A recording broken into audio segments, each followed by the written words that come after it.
অসমৰ ইউটিউবাৰ সুৱা চেলেকা নেকি অসমৰ কেবাগৰাকী ইউটিউবাৰ সুৱা চেলেকা নেকি এই মন্তব্য বা এই কথা আমাৰ নহয় এই কথা অন্য এজন ব্যক্তিৰহে পিছে কোনজন ব্যক্তিয়ে এনে মন্তব্য কৰিছে যিজন ব্যক্তি সামাজিক মাধ্যমত চৰ্চাৰ কেন্দ্ৰবিন্দু হৈ থাকে সেইগৰাকী ব্যক্তিয়ে এবাৰ ক'লে অসমৰ কেবাগৰাকীও ইউটিউবাৰ হৈছে সুৱা খোৱা ইউটিউবাৰ লগতে ক'ব লাগিব আপোনাৰো নিশ্চয় আছে আপোনাৰ প্ৰিয় ইউটিউবাৰ অসমৰ নামি দামী জনপ্ৰিয় ইউটিউবাৰ তালিকাত হয়তো আপোনাৰো এগৰাকী প্ৰিয় ইউটিউবাৰ তাত অন্তৰ্ভুক্ত হৈ আছে আপোনাৰ প্ৰিয় ইউটিউবাৰ গৰাকীকো ক'লে নেকি সুৱা খোৱা বুলি কিয়নো এবাৰ ইউটিউবাৰক লৈ ডাঙৰ মন্তব্য কৰিলে অসমৰ সকলো ইউটিউবাৰ নহয় কেইজনমান ইউটিউবাৰ নামি দামী জনপ্ৰিয় সকলোৰে পৰিচিত কেইজনমান ইউটিউবাৰক আখ্যা দিলে সুৱা খোৱা ইউটিউবাৰ বুলি পিছে কিয় ক'লে বা কোন কোন ইউটিউবাৰ বিষয়ে ক'লে আপোনাৰ ভাল লগা ইউটিউবাৰ গৰাকীও আছে নেকি জানিবলৈ সবিশেষ খবৰ চাই যাওক লগতে ক'ব লাগিব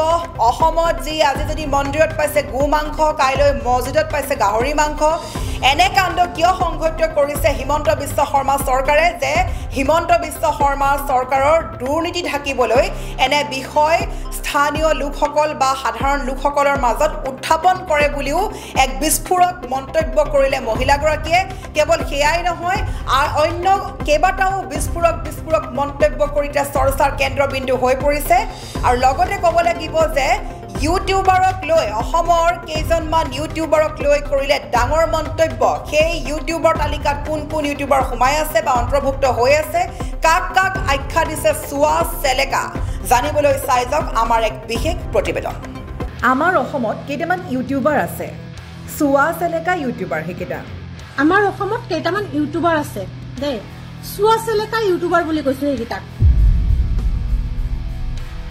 হয়তো সেইকেইটাক বহুতে চিনিও পায় দেখিছেও কোৱা নাই সকলোৱে গাত পাতি নল'ব যেকেইটাক কৈছো হয়তো সেইকেইটাক বহুতে চিনিও পায় আৰু বহুতে দেখিছে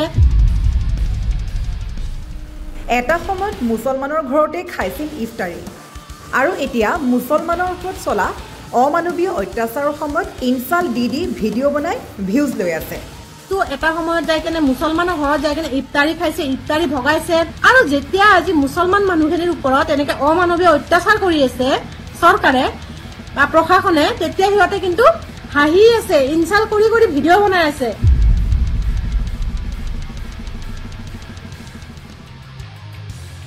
কেৱল অসমৰ ইউটিউবাৰে নহয় অসমৰ ইউটিউবাৰৰ সমান্তৰালকৈ বিজেপি চৰকাৰক ক্ষুৰ্ধাৰ সমালোচনা কৰিলে এগৰাকী মহিলাগৰাকীৰ ভাষ্য যে আমাৰ অসমত কেইটামান ইউটিউবাৰ আছে যিকেইটা ইউটিউবাৰ সম্পূৰ্ণ সুৱা চেলেকা যিকেইটা ইউটিউবাৰে এটা সময়ত মুছলমানৰ ঘৰতে কৰিছিল ইফতাৰী মুছলমানৰ ঘৰতে কৰিছিল যে মুছলমানৰ পৰা শিকিব লাগে অমুকটো মুছলমানৰ পৰা শিকিব লাগে তমুকটো এই ধৰণৰ ভিডিঅ' বনাই লৈছিল ভিউজ আৰু এতিয়া যেহেতু চলি আছে মুছলমানৰ ওপৰত অমানৱীয় উচ্ছেদ অভিযান সেই মুহূৰ্তত কিন্তু সেইকেইজন সুৱা চেলেকা ইউটিউবাৰে ইনচাল দি ভিডিঅ' বনাই ভিউজ লৈ আছে এই কথা ব্যক্ত কৰিলে মহিলাগৰাকীয়ে কেৱল সেয়াই নহয় হিমন্ত বিশ্ব শৰ্মা চৰকাৰক লৈ কৰিলে সমালোচনা মহিলাগৰাকীয়ে ক'লে যে চৰকাৰে বাংলাদেশী খেদাইছে পিছে কেইজনক পঠাইছে বাংলাদেশ এজনকো পঠাব পৰা নাই বাংলাদেশ মুঠৰ ওপৰত এয়া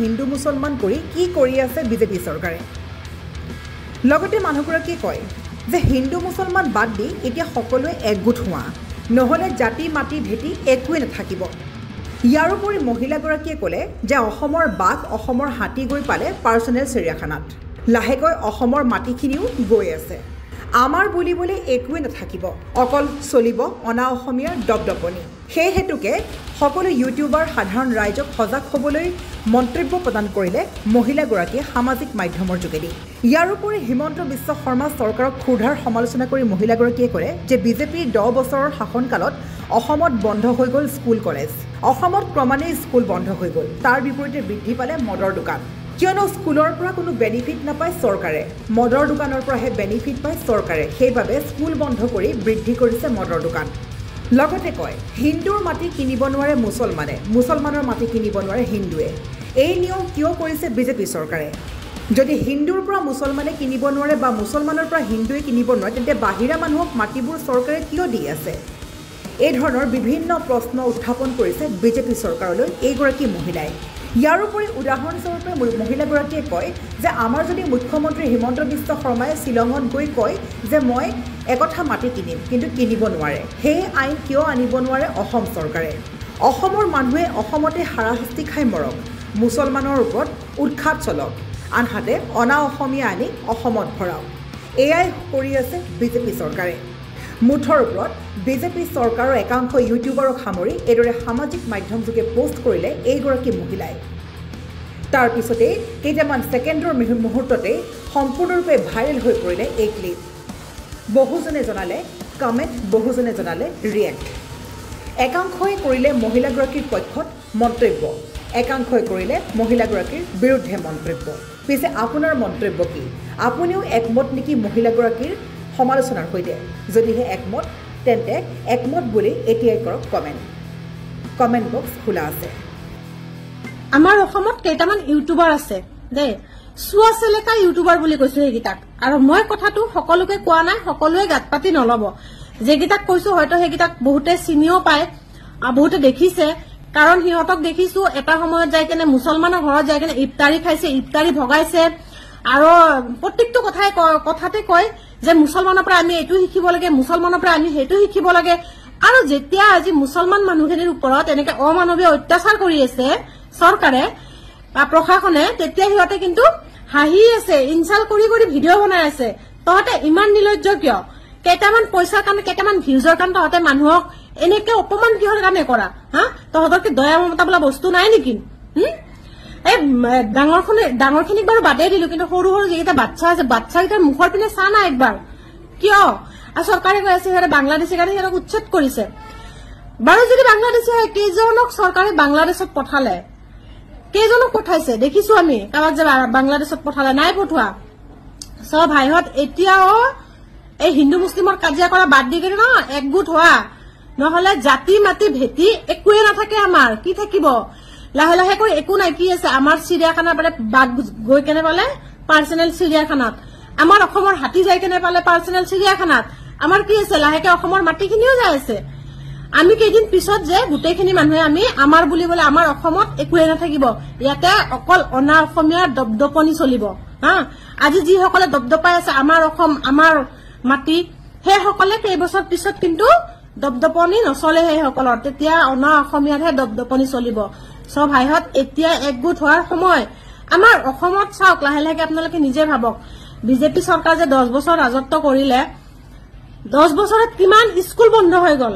বাহিৰৰ দেশত যাই কেনে চাব যে স্কুলবোৰ দেখিলে কব নোৱাৰিব আপোনালোকে যে চৰকাৰী স্কুল হয় নে প্ৰাইভেট স্কুল হয়, কিন্তু আমাৰ অসমত স্কুল বন্ধ হৈ যাই আছে দিন দিন। মদৰ দোকান বাঢ়ি যাই আছে, কাৰণ স্কুলৰ পৰা চৰকাৰে একো বেনিফিট পোৱা নাই, মদৰ দোকানৰ পৰা বেনিফিট পাই আছে ন।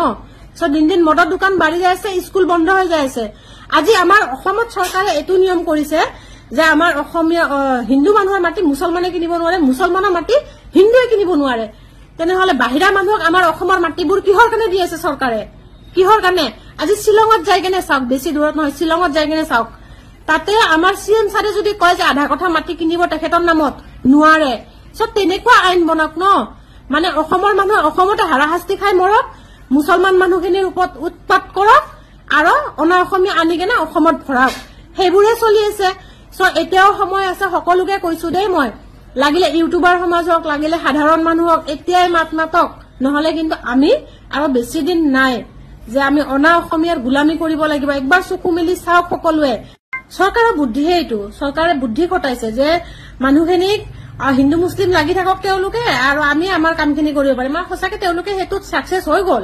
আমি লাগি থাকিলো হিন্দু মুছলিম কৰি কিনে, আৰু তেওঁলোকে তেওঁলোকৰ কাম কৰি গল। তেওঁলোকে গোটেই মাটিখিনি, তাৰ ধুবুৰী মাটিখিনি গোটেই আদানী আম্বানীক গতাই দিলে অলৰেডি কব গলে। আমি সকলো এটা জেগাতে থাকিব লাগিব, কিন্তু যেতিয়া ইয়াতে অনা অসমীয়া ভৰি আহিব ন, তেতিয়া কিন্তু আমাৰ ইয়াতে একো নচলিব। এতিয়া একবাৰ ভাবি চিন্তি চাওক সকলোৱে, আৰু পাৰিলে একগোট হোৱাৰ চেষ্টা কৰক, সকলোৱে মাত মাতক, কাৰণ একতাত বহুত শক্তি আছে বুলি মই ভাবো, আৰু সকলোৱে পাৰিলে মাত মাতক এই বিষয়বোৰত। News desk report, news 8 Assam.